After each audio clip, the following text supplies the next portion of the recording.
Assalamualaikum warahmatullahi wabarakatuh.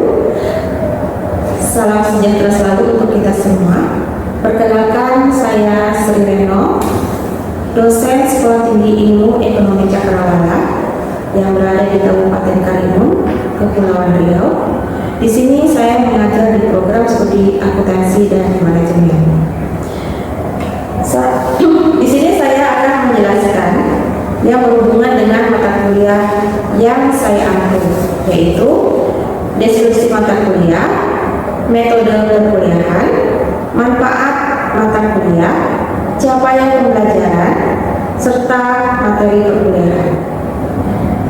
Salah satu mata kuliah yang saya ambil adalah pengantar akuntansi 1. Deskripsi mata kuliah pengantar akuntansi 1 merupakan salah satu mata kuliah kompetensi dan sebagai mata kuliah wajib dengan beban 3 SKS. Metode perkuliahan yang saya pergunakan pada saat mengajar, saya menggunakan metode kuliah ceramah, di mana metode ini dosen menyampaikan materi secara lisan dengan sesekali membuka sesi tanya jawab atau diskusi dua arah dengan mahasiswa.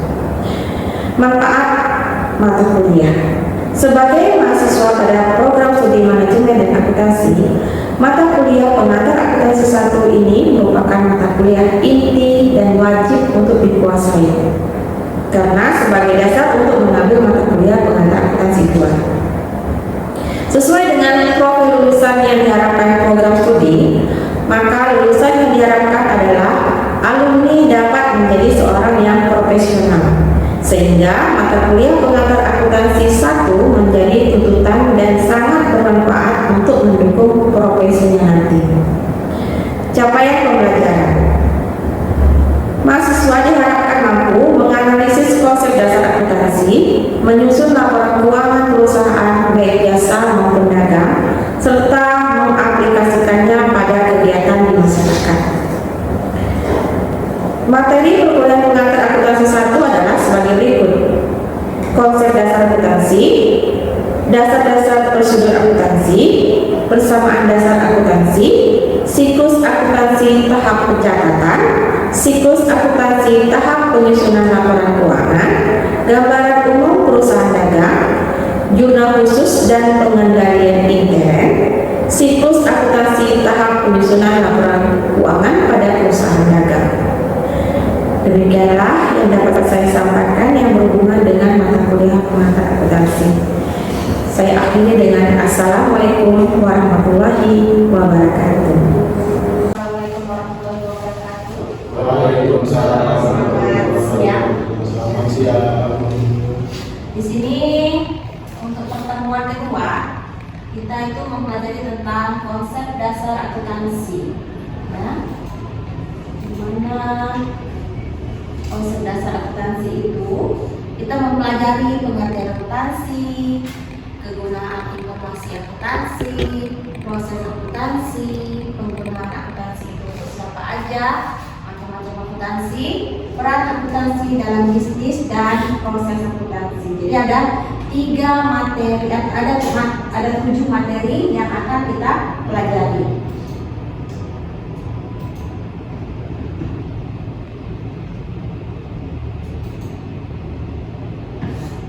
Di sini Ibu ada tulis itu, Luca Pasilio adalah seorang rahib sekaligus ahli matematika dari Orde Fransiskan, ya, Itali. Di mana si Luca Pasilio ini adalah orang yang pertama kali melaporkan tentang praktek metode tata buku berpasangan yang sering kita sebut dengan double entry system. Jadi orang yang pertama kali mencetuskan akuntansi itulah si Luca Pasilio. Jadi kalau misalnya ada yang bertanya belajar akuntansi itu dicetuskan oleh siapa? Luca Pasilio. Dia yang pertama, tapi sebenarnya dia seorang ahli matematika. Ya. Ini kita lanjut. Ini hanya sekedar itu.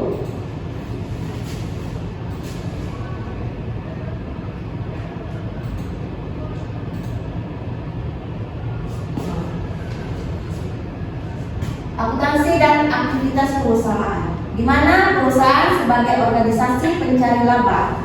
Tidak ada perusahaan yang tidak mencari laba, ya. Baik itu perusahaan kecil maupun perusahaan besar itu akan mencari laba. Tujuan kita mendirikan suatu usaha itu adalah mencari laba. Hubungan tersebut harus dilakukan dalam bentuk komunikasi bisnis. Komunikasi bisnis artinya ada, bukan berarti berkomunikasi secara lisan juga, tapi komunikasi bisnis itu ada pembukuan. Jadi sehingga dengan adanya pembukuan itu kita bisa berkomunikasi dari pihak satu dan pihak yang lain, ya. Di mana komunikasi dengan semua pihak itulah dibutuhkan suatu bahasa bisnis yang dapat mudah dimengerti oleh semua pihak yang terkait. Nanti kita tahu nih, kalian tahu di mana pihak terkaitnya.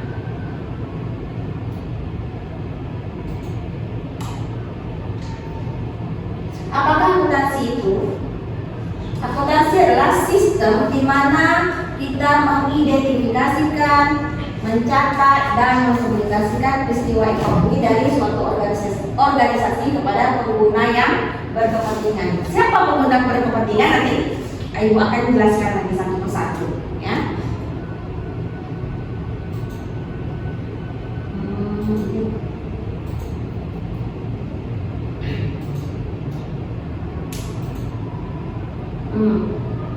Kegiatan utama akuntansi yang pertama mengidentifikasi dan mengukur data relevan untuk pengambilan keputusan. Artinya mengidentifikasi itu memilah-milah, ya, apakah ini sebagai pembelian, apakah ini salah satu nota penjualan dan sebagainya. Apakah ini merupakan beban atau biaya, itu artinya mengidentifikasi. Memproses, kemudian melaporkan informasi yang dihasilkan. Memproses artinya salah satunya yang pertama adalah membuat jurnal. Proses buat jurnal. Terus mengkomunikasikan informasi kepada pemakai laporan. Pemakai laporan di sini banyak, ada ekstern, ada intern. Nanti kita lanjutkan lagi. Tujuan utama akuntansi itu menyajikan informasi ekonomi dari suatu kesatuan ekonomi kepada pihak yang berkepentingan. Nah, itu tadi. Kita lanjutkan. Nah, di sini. Di sini kalau kalian ada yang bertanya, silakan ya. Pemakai informasi akuntansi itu seperti informasi keuangan. Informasi keuangan seperti laporan keuangan, ya. Laporan keuangan ada neraca, ada arus kas dan sebagainya. Ada informasi itu terbagi dengan dua, eksternal perusahaan dan internal perusahaan. Di mana eksternal perusahaan itu adalah pemerintah di luar dari perusahaan itu sendiri, ya. Pemerintah, pemegang saham, calon investor, supplier, kreditor dan lain-lain. Di mana kalau internal bidang perusahaan itu sendiri, manajer produksi, manajer keuangan, manajer personalia, karyawan, dan direktur serta lain. Ada pertanyaan dari sini? Hah? Ada? Tidak.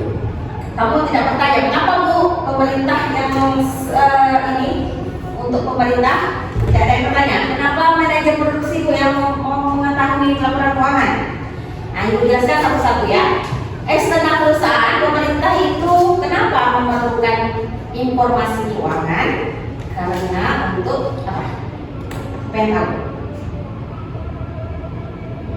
pemerintah mempunyai kepentingan dari informasi keuangan. Apa? Yo. Nah, benar. Yo ya, untuk menghitung pajak. Kalau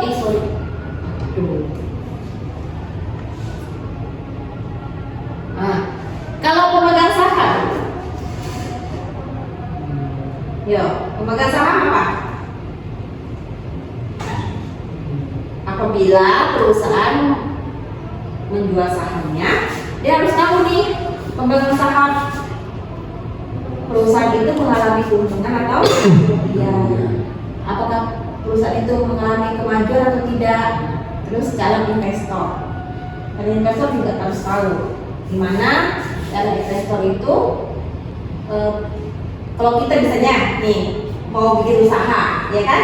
Mau bikin usaha tiba-tiba Stefani mau investor ke ibu.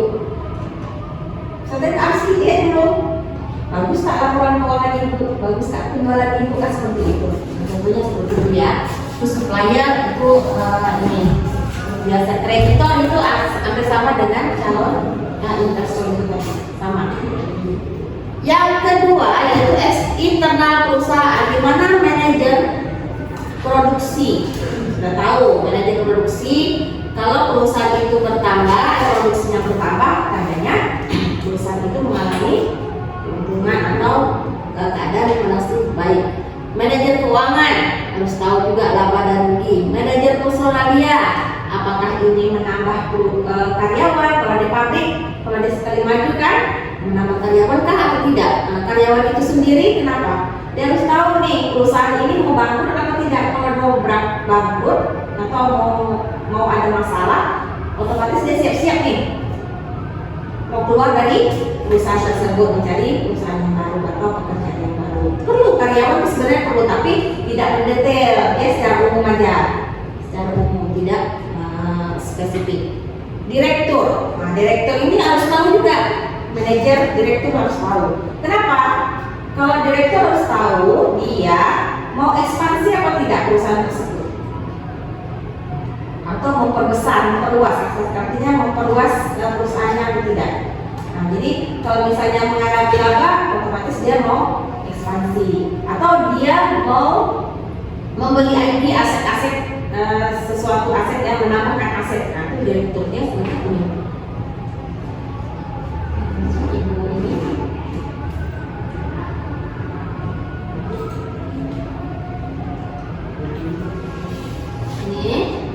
Sudah itu tadi dijelaskan termasuk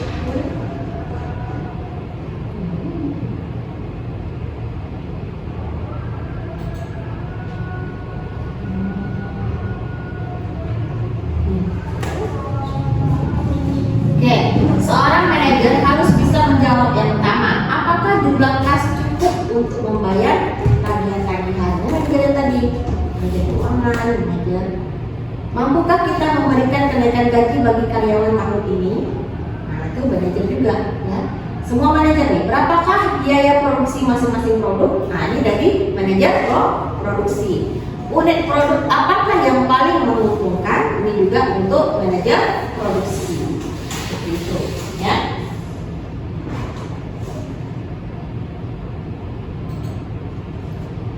Penggunaan eksternal. Terdapat beberapa jenis pengguna eksternal informasi akuntansi. Investor pemilik menggunakan informasi akuntansi guna membuat keputusan untuk membeli, menahan, dan menjual saham eksternal. Bagi kreditor untuk mengevaluasi resiko pemberian kredit atau pinjaman. Itu dari kreditor, ya. Kredit itu pekerjaannya, kreditor adalah orangnya.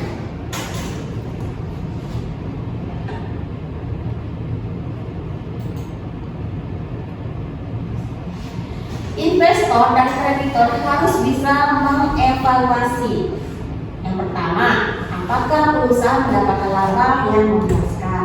Jadi bilang tadi, investor harus tahu, ya, laba itu ada laba atau tidak di perusahaan tersebut. Bagaimana ukuran dan profitabilitas perusahaan jika dibandingkan dengan para pesaingnya? Tahu profitabilitas? Apa? Profitabilitas. Profitabilitas itu hampir sama dengan laba, ya, keuntungan perusahaan. Apakah perusahaan bisa melunasi utang-utang pada saat jatuh tempo? Nah, dia apakah yang ketiganya, apakah perusahaan bisa likuiditas, artinya dia membayar utang sesuai itu jangka panjang maupun jangka pendek. Termasuk yang tadi kita pelajari manajer produksi ini secara umum. Ya, pengguna informasi keuangan secara umum itu adalah kreditor, pemerintah, calon investor, pemasok, pemilik atau pemegang saham, manajer produksi, manajer pemasaran, dan berbagai pihak internal lainnya. Yang ini internal.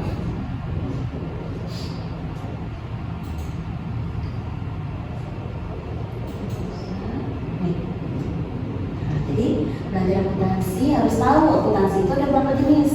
Akuntansi itu ada 2 jenis. Kalian mau pelajari lah akuntansi keuangan. Akuntansi keuangan ini lah pengantar akuntansi, nanti ada akuntansi biaya, ada akuntansi keuangan, ya. Terus kalau yang namanya akuntansi manajemen, ada 2 lagi, satu akuntansi manajemen. Apa perbedaannya kedua ini? Siapa yang tahu? Sebelum ibu lanjutkan, nanti kalau ibu udah lanjutkan belum tahu nih perbedaannya akuntansi keuangan dan akuntansi manajemen. Siapa yang tahu? Yo. Salah tidak apa-apa. Yang penting bisa mengungkapkan pendapat. Baby? Coba browsing. Jadi kan jangan ibu yang ngomong. Apa perbedaan akuntansi keuangan dan akuntansi manajemen? Yodio? Hah? Sepi? Ihsan?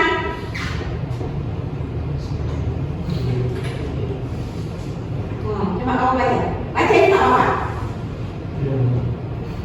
Tahu apa baca aja? Di mana? Akuntansi keuangan adalah akuntansi yang menitik beratkan kepada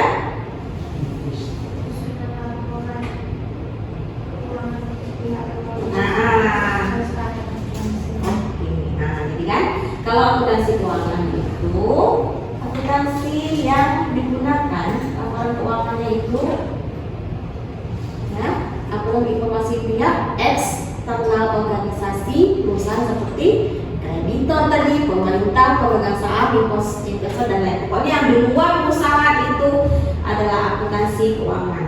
Nah, kita maksudnya ya akuntansi, jurusan akuntansi ya. Kalau akuntansi manajemen itu adalah akuntansi yang pemakai informasinya adalah pihak internal. Ya, organisasi perusahaan seperti manajemen produksi, manajer keuangan, manajer pemasaran dan sebagainya. Ya, akuntansi manajemen berguna sebagai alat bantu pengambilan keputusan manajemen. Selanjutnya,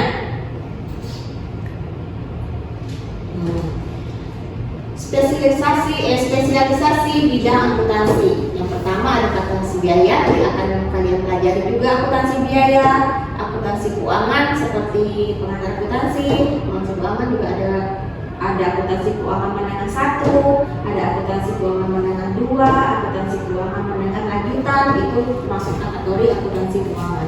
Auditing juga nanti kalian akan mempelajari mata kuliah auditing. Akuntansi pajak juga akan dipelajari. Sistem akuntansi itu ada bidang akuntansi.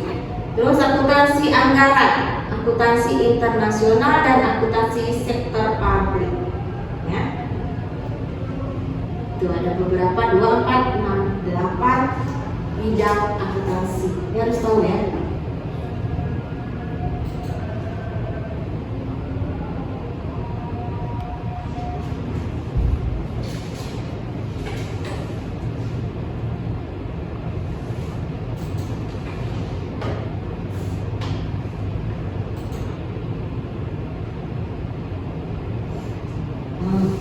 Beberapa jenis profesi akuntansi. Ada namanya akuntansi perusahaan, ada namanya akuntansi pabrik, akuntan pemerintah dan pendidik. Kalau BPK, KPK itu akuntansi mana sih? Termasuk kategori mana? Pemerintah. Pemerintah, benar, Islam. Ya, jadi akuntansi pemerintah itu salah satunya BPK, KPK itu akuntansi pemerintah. Kalau akuntansi publik ini adalah pihak eksternal, dia independen, ya. Seperti kalau misalnya kalian punya kalian independensi, kalian buat grup akuntan publik, itu nanti akuntan publik itu dia jasanya ke perusahaan-perusahaan dan dibayar dengan perusahaan-perusahaan ini diperiksa laporan keuangannya. Itu akuntan publik Jadi kalau akuntan perusahaan itu berada di dalam perusahaan itu sendiri. Jadi setiap perusahaan itu punya akuntan. Kalau perusahaan-perusahaan besar ya, dia punya akuntan. Nah, itulah dia yang memeriksa keuangan tersebut. Biasanya pendidik biasa ya untuk sekolah-sekolah.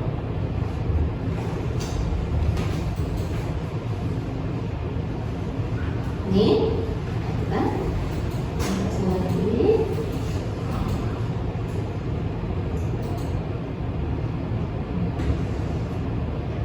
Nih, pengertian daripada perusahaan. Di mana perusahaan adalah suatu organisasi yang didirikan oleh seseorang atau sekelompok orang atau badan lain yang kegiatannya adalah melakukan produksi dan distribusi guna memenuhi kebutuhan ekonomis manusia. Coba.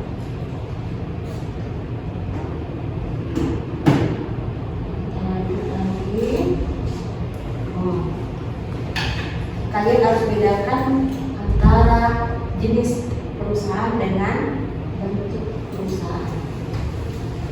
Jenis perusahaan ada 3. Perusahaan jasa, perusahaan dagang, perusahaan manufaktur.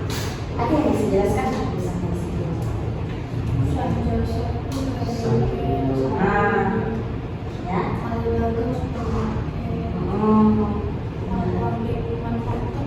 Apa manufaktur? Manufaktur.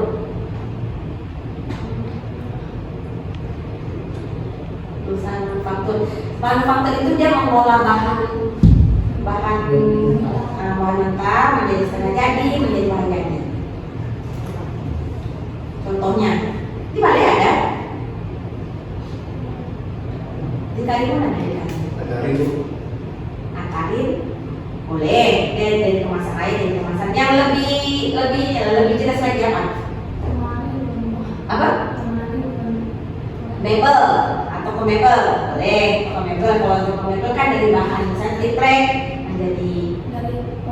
dari pohon dari itu. Yang lebih senang itu roti, pabrik roti. Kok tak kepikir pabrik roti? Pabrik roti kan ada kan? Pabrik roti kan ada, dari pabrik roti itu kan dari bahan bakunya itu adalah tepung, terus dibentuk bahan setengah jadi kan, baru dibentuk itu setengah jadi, dan dibakar terus baru jadi bahan jadi. Ada juga dari bakar, tapi kan belum dikasih isi atau dikasih topping, atau belum bisa juga dikatakan bahan setengah jadi, karena ada misalnya ada topping, ada coklat, ada ini segala macam. Itu boleh bisa jadi barang jadi. Bisa menjadi barang jadi, bisa jadi barang setengah jadi. Contohnya gitu ya. Jadi ingat, kalau nanti ibu tanya lagi jenis perusahaan itu ada 3. Kalau bentuk perusahaan itu ada apa? Perseroan, persekutuan, dan PT. Ini firma, persekutuan, komoditi atau CV. Kalau persekutuan ini dia satu atau dia tidak banyak. Kalau perseroan ini ada bentuk sahamnya, ya, harus dijual beli saham oleh PT. Kalau firma ini tidak, paling investor atau kreditor saja. Ini harus bedakan ya bentuk dan jenis perusahaan.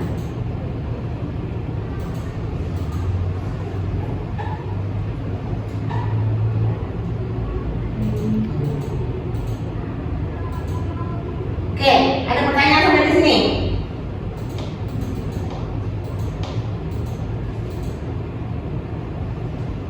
Ada pertanyaan?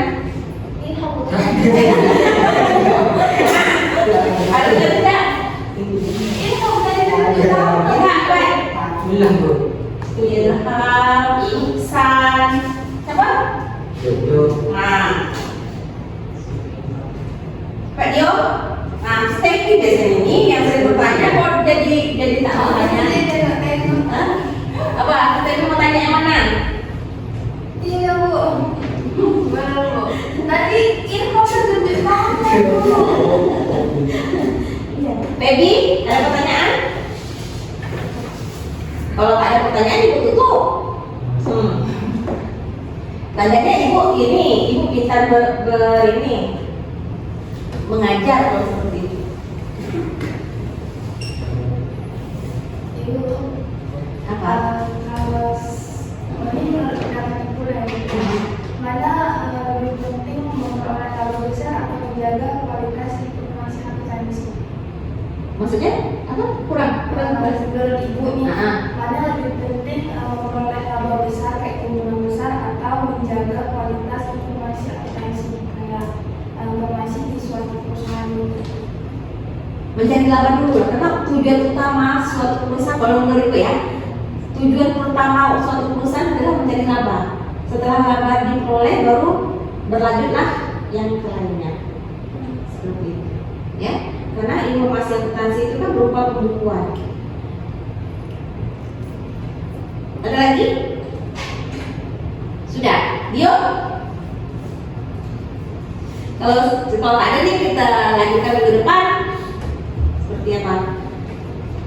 Oke. Deal minggu depan. Jadi udah paham ya ini semuanya, dari mulai jenis-jenis apa itu akuntansi, terus jenis perusahaan, bentuk perusahaan, terus apa macam-macam akuntan, ya kan? Terus informasi akuntansi itu untuk siapa saja, ada pihak eksternal, ada pihak internal. Ini itu intinya seperti itu. Jadi kalian setelah mempelajari ini, kalian harus mencapai pemahaman seperti itu ya. Kita belum ada perhitungan lagi apa? Hitungan. Oke, kalau sudah, ibu dengan assalamualaikum warahmatullahi wabarakatuh. Selamat siang. Terima kasih atas kehadirannya. Sama-sama. Waalaikumsalam. Waalaikumsalam.